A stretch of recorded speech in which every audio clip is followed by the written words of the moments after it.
Today, is the naval blockade of Iran the key to an eventual peace deal? Our blockade is growing and going global. Trump said on Thursday he was in no rush to reach an agreement, while asserting that the U.S. had an upper hand in a standoff in the Strait. As Iran builds allies in the region, why the U.S. still thinks it holds the cards and that a deal could be on the table. I'm Kevin Hirten, and this is The Take.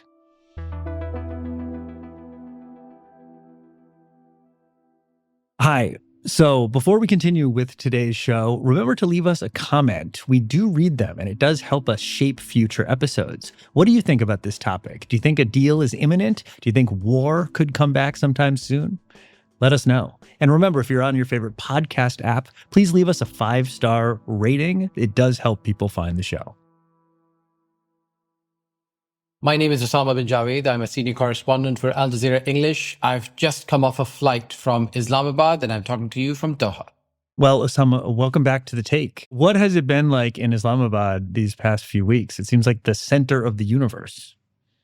Whiplash is one word that describes it. It's been a roller coaster, on again, off again, lots of sleepless nights, time zones where the US president wakes up, and then when he goes to sleep, the Iranians wake up. Okay.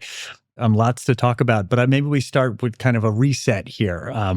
It is late April. The Strait of Hormuz is effectively closed. Global energy prices have spiked. We're barreling towards a summer where we will certainly be seeing shortages, maybe even rationing in certain countries. There's serious economic damage that's being inflicted all over the world. Yet, both the Americans and the Iranians, who are the ones who have power to maybe solve this crisis, seem to be proceeding at a rather, we'll say charitably, a measured pace. In fact, this weekend, Donald Trump canceled his negotiators' planned trip to Pakistan. President Donald Trump canceled a trip by 2 U.S. envoys to Iran war mediator Pakistan on Saturday, dealing a new setback to peace prospects. We're not going to spend 15 hours in airplanes all the time going back and forth to be giving a document that was not good enough. And so we'll deal by telephone, and they can call us anytime they want. But despite this, there are signs that a deal is still possible. And I was thinking, before we get into the finer points and the news of the day, and there is a lot of news to get to, I want to ask you about something that you've been focusing on in some of your reporting for Al Jazeera. And that is how the U.S. naval blockade of Iranian ports has really changed the balance of power and how it might actually maybe hasten these negotiations along. The U.S. naval blockade on Iran began on April 13th. And as of Friday, U.S. General Dan Kane said 34 ships had been turned around. So maybe we could start there. How has the blockade changed things, in your opinion? Well, I asked my editors the question when we were writing that headline: has Donald Trump found the Achilles heel to tame the blockade of the Strait of Hormuz? Wow. And this is a question that we are all wondering because of how this blockade is having a real impact on Iranian imports and exports. At Tehran's Ibn Sina Hospital, Chief Erash Anisian says they are already experiencing shortages in chemotherapy drugs, analgesics, and hypertension medications due to halted air cargo operations.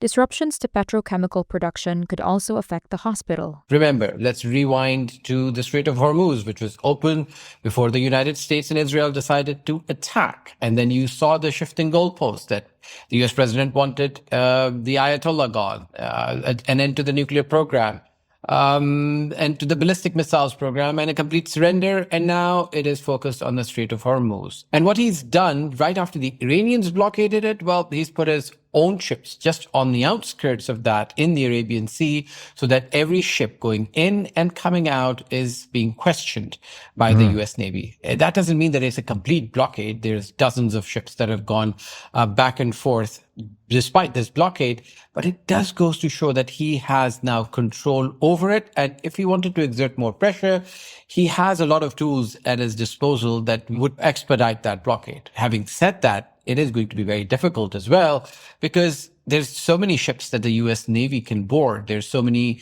engine rooms that they can destroy without creating a cataclysmic effect in a very busy waterway, which has already been mined by the Iranians. So that is why it appears that when you said measured, I would say it's been relatively reckless the way the Americans and the Iranians have been dealing with this crisis. Last week, you did a report about, I think, 3,000 containers of goods destined for Iran that ended up in Pakistan as a direct result of the blockade. And then Iran was going to try to move the containers overland. Is this feasible? Is this anything more than a stopgap for Iran?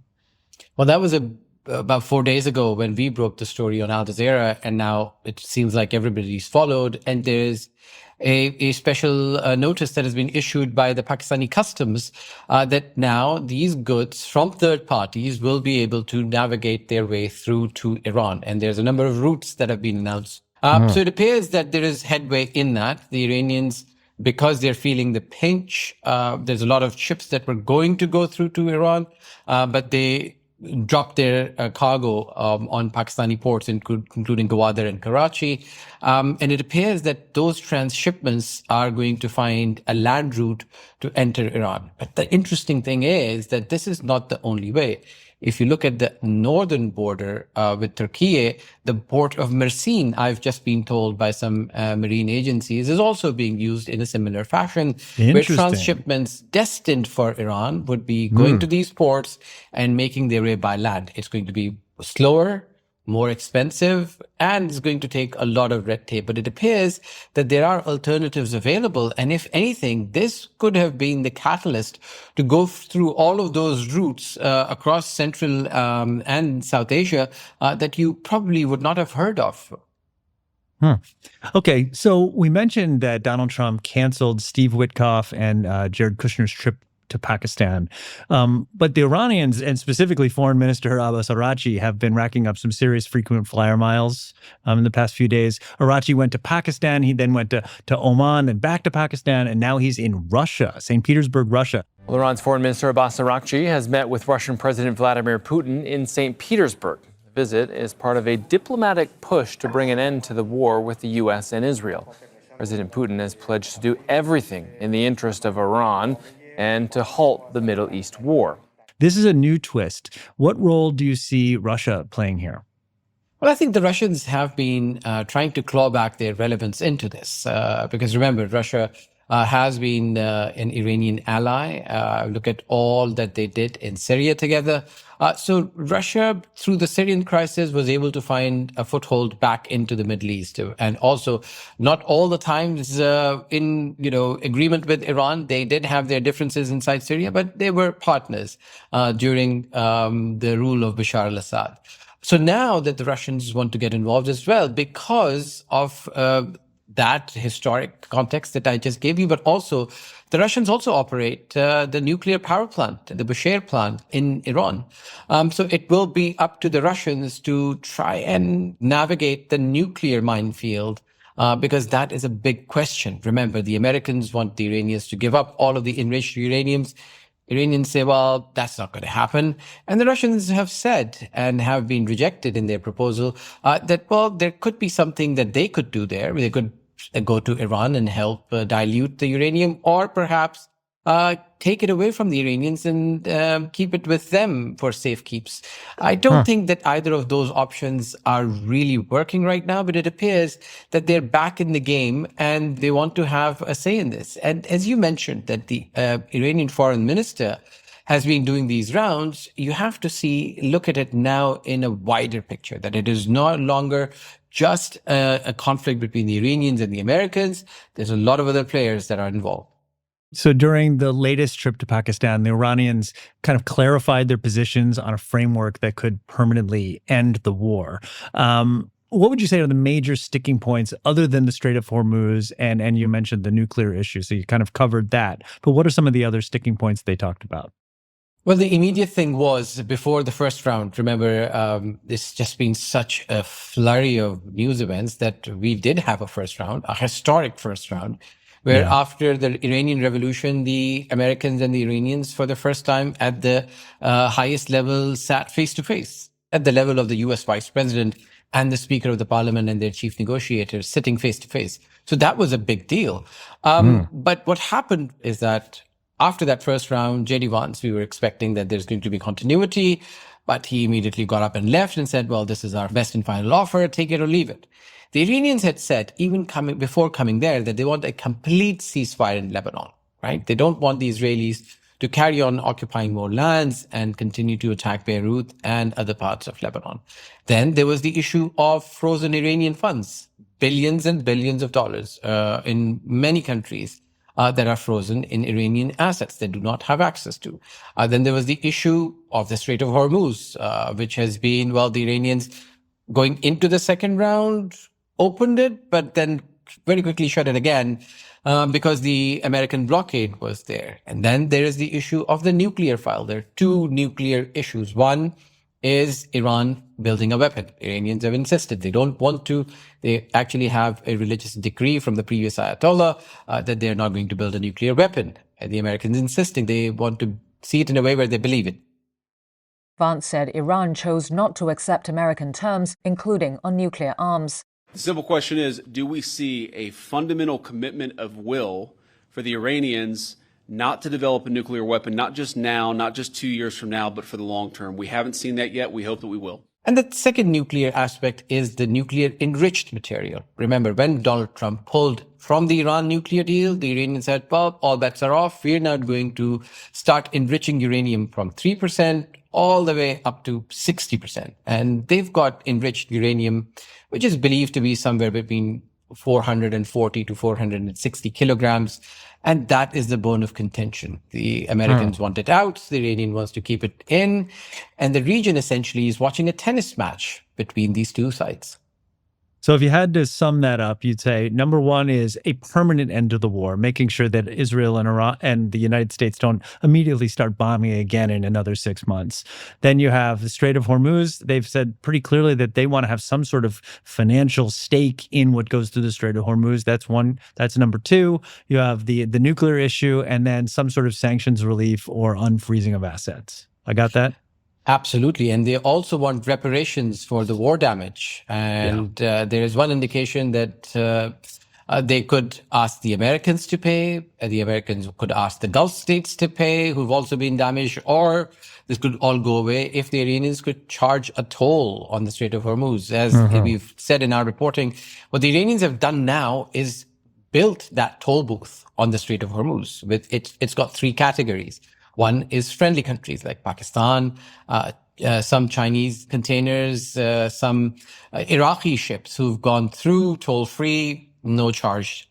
But then there's a second tier where you've seen some Chinese vessels, some Indian vessels and others who've essentially paid a toll to the Iranians. And then there's a third category of military ships, Israelis, and all of the American allies that it's a no-go area for them. Now, for the second category, they're charging it in two ways. They charge in the deeply dark web cryptocurrency, or they're building yuan channels in the Chinese currency. And so the shippers, the suppliers, and the Chinese brokers could essentially benefit from it. And it just completely undercuts the petrodollar system that has been in place since the 1970s. Are there any material differences to what we're hearing now from the 10-point plan they presented earlier this month? I don't think there's any fundamental differences between the 10-point plan. I think you're kind of now getting into a more granular form of it and then a more involved form of it. So let's recap the last 48 hours. The Iranian foreign minister announces that he's coming to Pakistan. The Americans say, well, he's coming to Pakistan because the Iranians have requested they want a meeting and we're going to send our envoys. And the Iranians go, well, hang on, we didn't do that. Barakchi comes to Pakistan, leaves Pakistan. The moment he gets on a plane, Donald Trump tweets on his Truth Social that he is pulling out Jared Kushner and Steve Witkoff for logistical reasons, that he doesn't want them to take an expensive long flight. And the Iranians go, well, we never asked for a meeting. We've already said that unless you lift the blockade, there's no second round. What happens next is very interesting. The Iranians go to Oman. And in Oman, they met the Sultan, the Omani foreign minister. And then there are phone calls that happen between the Iranians and the Turks, the Iranians and the Egyptians, the Iranians and the Saudis, the Iranians and the Qataris, the Iranians and the French. So it just gives you that sense that whatever is being built now is going to be in coordination with the entire region, with the Europeans. And then once everybody's on board, the sense is then they will put a joint foot forward for the Americans. Where the Americans will have to decide what they do. So, Osama, Donald Trump keeps complaining that he doesn't know who he is negotiating with. We don't know who the leaders are. Nobody knows who the leader. I don't think they know who the leaders are, very importantly. Now, the Iranians would probably say something similar. Are we supposed to call the Secretary of State or the president's son-in-law? But he does have a point. He's posted, there's tremendous infighting and confusion within their leadership. Nobody knows who's in charge. Is that true? Who is in charge in Iran? Well, I think you see that according to everything that the Iranians have been saying, it is still being run by the supreme leader, the son of the previous Ayatollah, Mujtaba Khamenei, who is, we don't know whether he's dead or alive. But that's a problem. I mean, if we don't know if he's dead or alive. Exactly. So that's the question that many are asking, because you've seen statements from him, but not seen him. There are all sorts of speculations about him losing both his legs, to him being fatally wounded. So because there is no confirmation from the Iranian side, so it just gives fuel to the rumor mill. But what is the reality in Iran? We got a glimpse of it because the Pakistani military chief had to go to Tehran and stay there in a war zone for 3 days. You wouldn't normally do that. The reason he had to do it is because he had to speak to all of the power circles inside Iran. You've got the IRGC, you've got the clergy, you've got the presidency, and you've got the foreign ministry. So there's multiple institutions that are working in tandem with each other. And the perception that the US president would like to give is that they're actually all vying for power. There's a power struggle, which is not the sense that I got from the Pakistani negotiators. They say that there is still a unified chain of command. There may be very strong opinions one way or the other, especially when it comes to negotiating with the United States. That seems to be dividing Iran because of what has happened in the past, not because of what is going to happen in the future. Twice the Iranians say they have been attacked by the United States. When they went to Oman and they started negotiating, the Israelis and the Americans attacked them. Then they went to Geneva, and it was on a high note, I was there, of some sort of a negotiating victory that people were expecting. And then the very next day, the Americans and the Israelis started attacking Iran as well. And while this whole push for negotiations is underway, what you're seeing is a massive buildup of US military hardware and personnel arriving in the Middle East. So it appears that there is a direction that is there for diplomacy, but the drums of war haven't stopped ringing. Okay. So that brings us back to where we started, and which is where I want to end as well. And again, talking about the naval blockade as a response to closing of the strait by the Iranians. So you have these two sides who are now exercising real leverage, right? Essentially seeing which will blink first. But in both cases, there is a heavy cost to be paid, right? And that's on really three levels for both sides. There's the tactical level, there's the domestic politics level, and then the international politics level. And maybe you could take those kind of one at a time, starting with the kind of narrow tactical military costs of keeping a blockade going, keeping the straits closed. How long can each side keep that up? Well, I think let's just simplify it all down. The Iranians, their equation is the day after. They have to look at whatever they do in that negotiation, whatever happens to their economy, their security, their infrastructure. What does it mean for their power structure inside? The IRGC is firmly back in power. Whatever issues there were before, they seem to have, with the war, united a lot of Iranians under their leadership because they're fighting an outside enemy. Now, the Strait of Hormuz, a fifth of the world energy supplies go through it. It has devastated economies of the very rich Gulf countries who are essential to keep the engine of the global economy moving. Remember, it is not just oil and gas. It is helium, aluminium, various other downstream chemicals. Fertilizer is already a big problem. And it is creating havoc in the global south, in various countries in Africa. So even in the United States, farm bankruptcies are at record levels. There you go. You said it. So this is a global supply chain, and you can't get up and replace it very quickly. And I think, as you're hearing from the European Central Bank, the International Energy Agency, you're hearing it from various central banks of the region and beyond, that we are slow walking into a disaster. The world economy right now for Europe, it's a low point in energy consumption, but the high point is in Asia and Middle East energy consumption. It's the warm months that are coming. And then European gas supplies are at a lowest level in the last couple of years. So what happens in the next few months is going to reverberate for maybe years to come. So that is why the question of how long can they keep the Strait of Hormuz closed is essentially a question that has to be answered by the entire international community, not just the region, but beyond as well. So final question, bottom line, Osama, what would it take for both sides to walk away feeling like they've won enough to sell it to their people? Could opening the strait and ending the blockade while punting on the tough stuff, could that be the cleanest and most likely exit for everyone? Well, the beauty of an illegal war that is decided by one person is that it can be ended by that one person without any international backing. So the United States could today decide, and you've seen the talking points by Donald Trump. He's winning. He's annihilated their navy. He's destroyed their air force. He's taken out their military commanders. He's killed the supreme leader. So he's got multiple off-ramps whenever he wants to take them. He's not there yet. The Iranians, on their part, well, they sacrificed their entire leadership. They continued to choke the world with their blockade of the Strait of Hormuz. They still have the country going. They still have people coming in the streets supporting them. So they've got enough to sell to their local audience as well.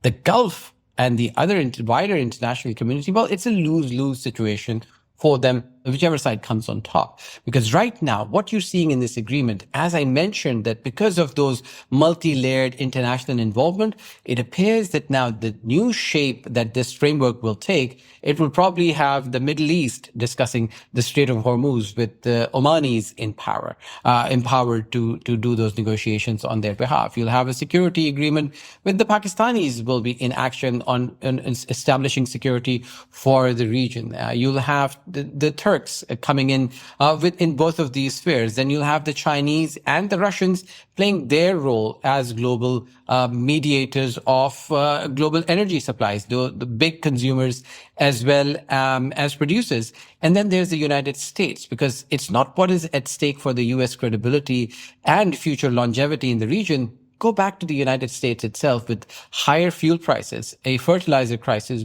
looming, a U.S. midterm coming, and a president who needs to get results quick, fast, that he can sell to his audience. And he's apparently frustrated that he's not getting them. He sure does. Wow, all those sleepless nights have really paid off. You are a font of information. This is unbelievable analysis and wisdom. Osama, thank you for coming on The Take today. Thank you for having me.